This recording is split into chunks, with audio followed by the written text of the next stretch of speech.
try to play, but you're never gonna beat me. Look the other way, what I'm doing ain't easy. Bloody hands stained from the people who deceive me. Muddy hands break through the chains, go free me. Looking for change, looking for pain, pulling a mob, pushing a train. I'll never stop, stick to a lane, pick up the pieces and go rearrange.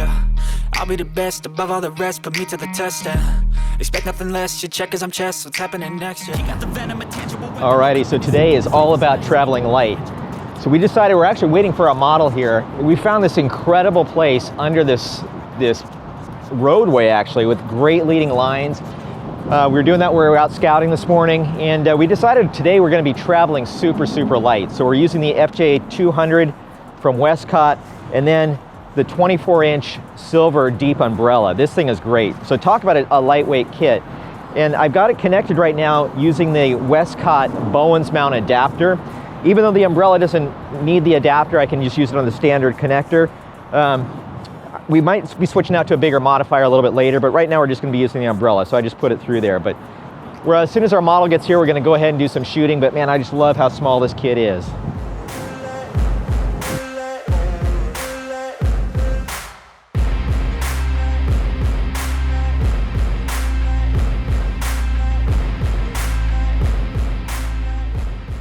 So right now we're just going to play around with the light, just figuring out where we're going to set our light, and then we'll work on posing and stuff. But right now we're just kind of testing, so we're just seeing where we end up.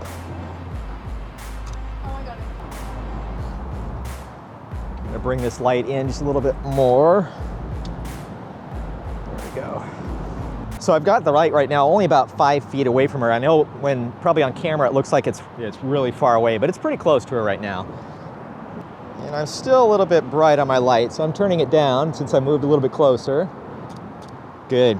So one thing I'm paying attention to here besides the light is everything is very linear in the patterns, and I've got a lot of leading lines, so I have to be real careful on how I compose this to make sure the lines aren't leaning in and that she's centered in this kind of tunnel effect that we got going on. Good.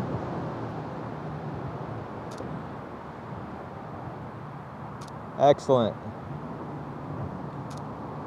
What I'm really liking is I'm liking this line coming down the center. You guys will see that in the picture here, that really just points directly to her position in the photo.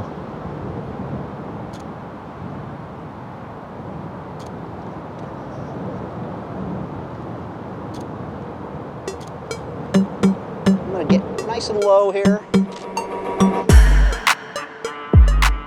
All right, so here's what I really like. I'm liking the fact that that line is going right to her head, but then I'm losing her hair in that black line. So I think I'm gonna put my light, my 200 out, and I'm gonna go ahead and backlight her and see if I can get some separation in her hair.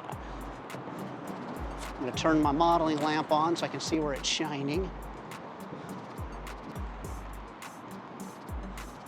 Okay, so I set up a second light behind her and I gridded that light because I don't want that light to get on the ground anywhere around her. I'm just trying to separate her hair from this black line that runs down the center of the freeway here. So I'm gonna get down low and I'm gonna see if that's gonna separate her hair from that black line.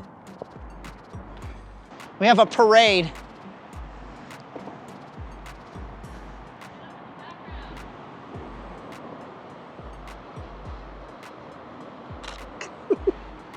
So our mantra has always been don't be lazy. Bringing that second light, I think, gave that separation, but I'm getting too much spill on the ground. So I'm gonna move this light and angle it up a little bit.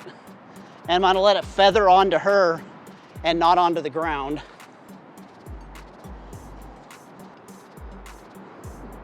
So my hope is here now that the light won't spill onto the ground. Take one more shot and if it all looks good, phenomenal. Here we go.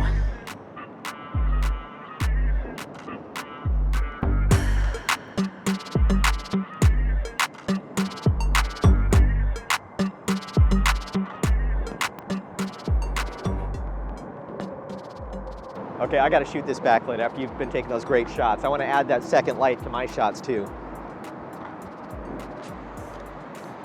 There you go. Awesome. It's really amazing what a difference the second light does in separating our model from the background. And the other amazing thing is how there's always a guy in a blue shirt walking right behind you when you're trying to take the picture. But so I'm seeing these murals that are painted on the on all these pillars back here. I'm thinking it's kind of cool. This fox is coming around this tree here.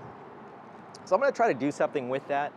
But in my mind, I'm seeing something a little more dramatic than we've even been shooting today. A lot of the shots have been pretty dramatic looking, but in this one, I'm going to really try to darken this background, at least enough where I can still see the mural and then see Nicolette as well. So let me just see what happens here.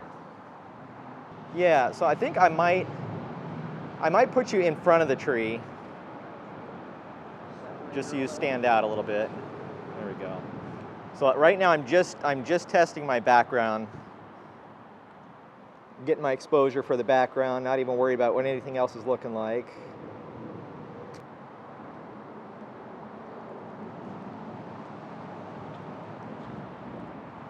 Okay, I'm gonna have you come out to probably about like right there.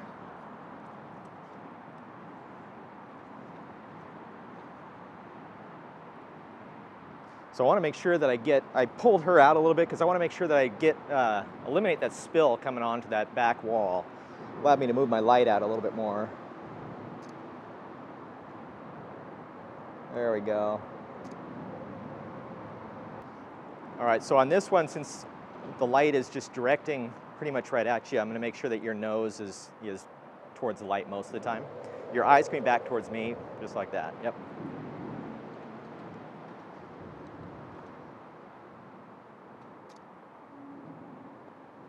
There we go. That adds a lot of drama there. Okay, I know what you guys are all going to say. Every time I talk about light, I talk about tunnel light, and this is fantastic tunnel light. So I just took a couple shots, totally natural light, and they look fantastic. So now I'm going to turn the light on and see the difference. See if I like the natural light versus the lit shot. So I'm going to keep everything like Steve had it set up there. So now it kind of has that fantastic Mr. Fox look. If Wes Anderson made a movie with 6-foot-tall Russian models and animated foxes. All right, I'm just going to shut this down. I think we exhausted this spot. We could shoot all day here because the light's so good and interesting, but shots started looking the same. So let's pack up and let's cruise on through the park and find another spot.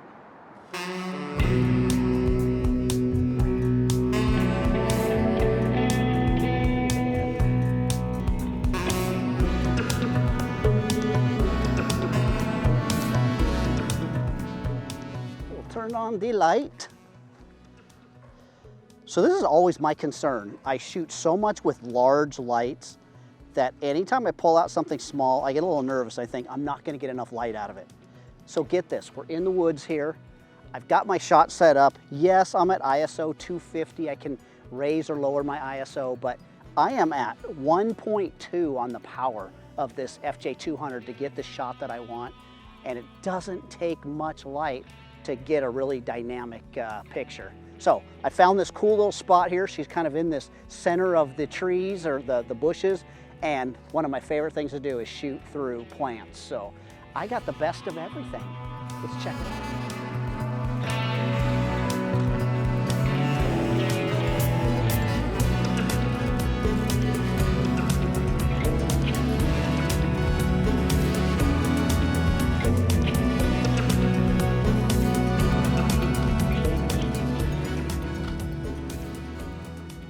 So it is so important when you shoot in the woods is to make sure that you are using flash, because the first thing a lot of people say is, hey, natural light's great inside a forest, but unless you're in open shade, and open meaning she's facing a spot where there's no trees in front of her, there's going to be so much green light spilling on her.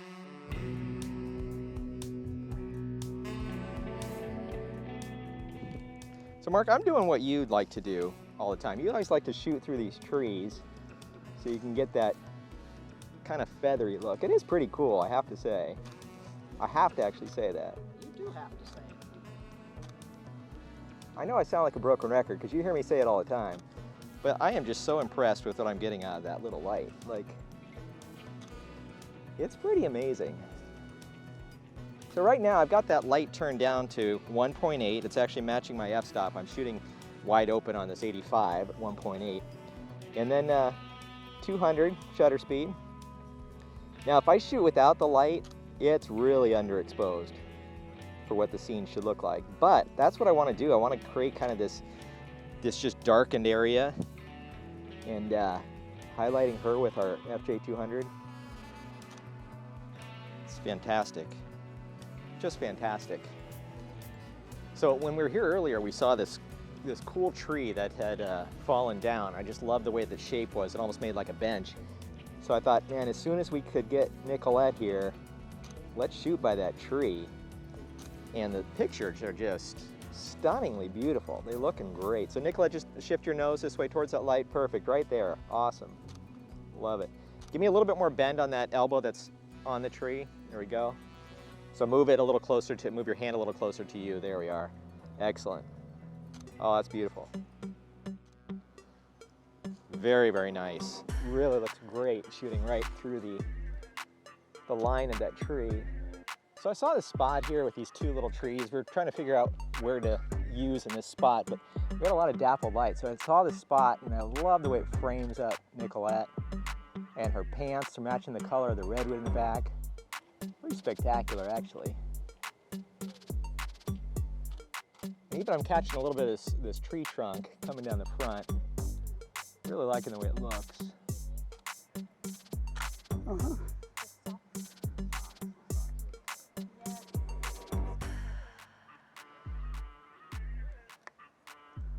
When I get back, I might really like these, but right now, it's really a struggle to get something that I really like.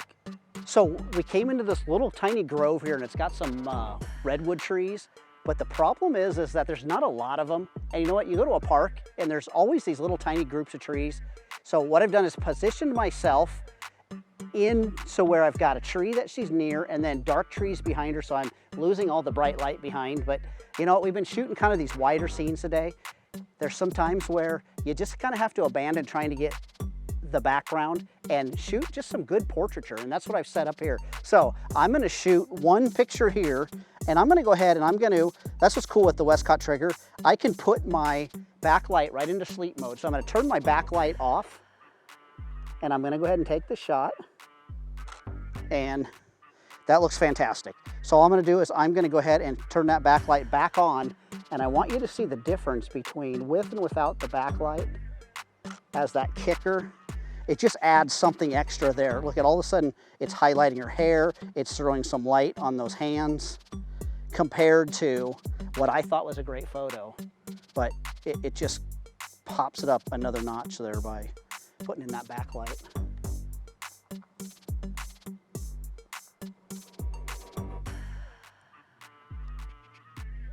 Look directly at that front light.